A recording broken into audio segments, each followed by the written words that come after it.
Kang kill Captain America. I'm an Avenger. Have I killed you before? What? They all blur together after a while. You're not the one with the hammer. It's Thor. No, that's not Thor. That might be Captain America. मेरा मतलब जब Ant-Man in the wasp क्वांटमania के अंदर Kang और Scott एक दूसरे से मिलते हैं, तब स्कॉट बड़ी चौड़ में ये बोलता है कि मैं एक एवेंजर हूँ और तुमने मुझसे पंगा लेके बहुत बड़ा खतरा ले लिया है, मैंने बाकी एवेंजर्स को भी बुला लिया है। एंड देन फिर कैंग बोलता है कि तुम एक एवेंजर हो, क्या मैंने पहले कभी तुम्हें मारा है? अब तो मुझे उनके चेहरे भी याद नहीं है, तुम वो हथौड़े वाले हो क्या? एंड देन फिर स्कॉट बोलता है कि नहीं वो तो थोर है। एंड मेरा मानना ऐसा है कि वो थोर भी नहीं, कैप्टन अमेरिका है। आई मीन कैंग वहां पे थोर की बात नहीं कर रहा था, कैप्टन अमेरिका की बात कर रहा था, क्योंकि एमसीयू के अंदर दो ही लोग थोर के हैमर को उठा सकते हैं, एक तो थोर खुद एंड दूसरा कैप्टन अमेरिका। एंड ये बात तो हम सभी को पता है कि एवेंजर एंड गेम के अंदर कैप्टन अमेरिका ने थोर का हैमर उठा के थैनोस के छक्के छुटा दिए थे।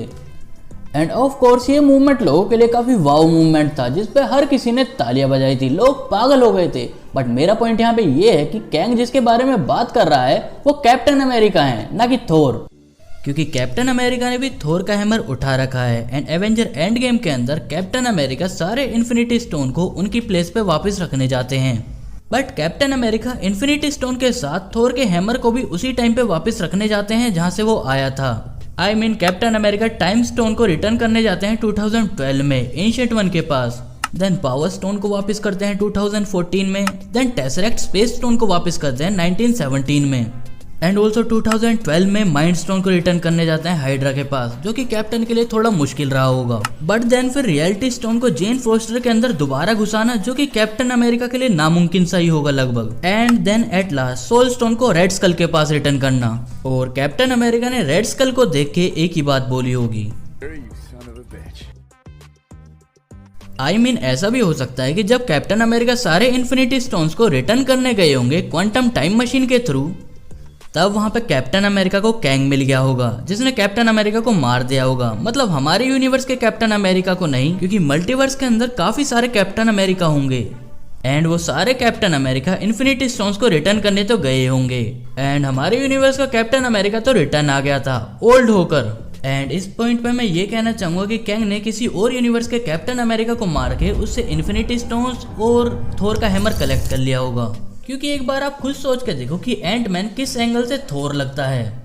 नहीं, एंटमैन कैप्टन अमेरिका जैसा हो सकता है। प्लस कैप्टन अमेरिका जब इन्फिनिटी स्टोन्स को रिटर्न करने गए थे, तब हम यहाँ पे कैप्टन अमेरिका का हेलमेट देख सकते हैं, जो कि काफी ज्यादा सिमिलर लग रहा है एंटमैन एंड द वास्प क्वांटमania में स्कॉट के हेलमेट से। एंड कैंग भी स्कॉट को देख के बोल रहा है कि क्या तुम वो हैमर वाले हो, जिसका मतलब समझे दया। कैंग यहाँ पर स्कॉट को कैप्टन अमेरिका समझ रहा है, एंड मे बी कैंग ने किसी अनोदर यूनिवर्स के कैप्टन अमेरिका को मारा हो, ना कि थोर को। एंड कैप्टन अमेरिका जब इन्फिनिटी स्टोन्स को रिटर्न करने गए होंगे, वही वो एग्जैक्ट मूवमेंट होगा जिस टाइम पे कैंग ने कैप्टन अमेरिका को मारा होगा। आई नो कि एंड गेम में कैप्टन अमेरिका ने थैनोस को एक अच्छी टक्कर दी थी, बट भाई वो कैंग है, वो अपने सोचने से ही लोगों को फ्रीज कर देता है, तो थोर का हैमर भी कैंग के आगे फेल ही होगा। एंड ऐसा भी हो सकता है कि हमारे यूनिवर्स का ही कैप्टन अमेरिका कैंग से मिला हो, बट हमारे यूनिवर्स के कैप्टन अमेरिका ने कैंग को पेल दिया हो, क्योंकि ये वाला कैंग तो हमारे यूनिवर्स के एंटमैन से ही पिट गया। आई नो कि मूवी के एंड में अगर चींटियां नहीं आती हैंक पिम की, तब मूवी की एंडिंग काफी ज्यादा बैड एस हो जाती और ब्रूटल भी हो जाती, जो कि लोगों को पसंद आती, क्योंकि वो फिर बचकाना नहीं होता ना, जैसा इन लोगों ने एंटमैन एंड द वास्प क्वांटमania के अंदर दिखा दिया था। पर ठीक है, जो भी है। And other one, iron man and captain America return. Well, क्या हो अगर मैं आपसे कहूं कि आयरन मैन और कैप्टन अमेरिका रिटर्न आ सकते हैं। आई नो कि इस टॉपिक पे इतने सारे फेक रूमर्स बन चुके हैं कि इस पे बिलीव करना लगभग नामुमकिन है, बट यकीन मानो मैं भी आपको फेक होप्स नहीं देना चाहता। आरडीजे का iron man and Chris Evans का कैप्टन अमेरिका रिटर्न आने वाले हैं, इस बात को जितने तुम लेके इमोशनल हो उतना मैं भी हूँ।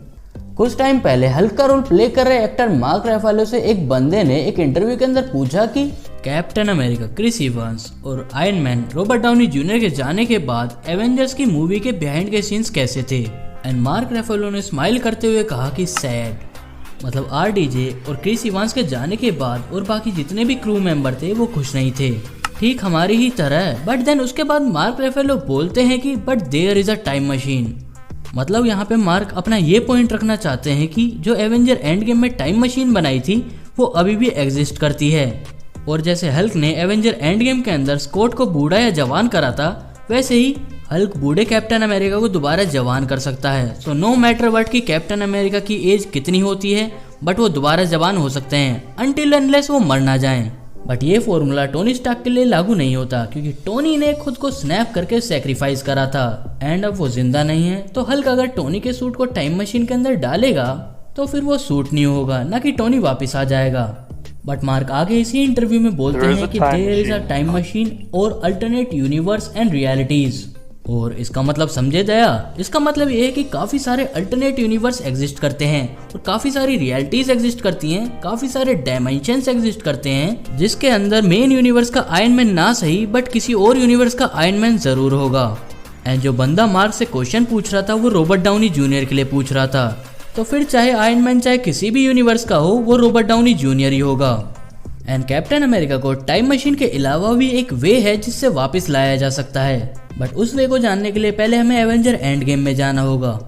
एवेंजर एंड गेम के अंदर थैनोस सारे इन्फिनिटी स्टोन्स को डिस्ट्रॉय कर देता है उन्हीं की पावर से।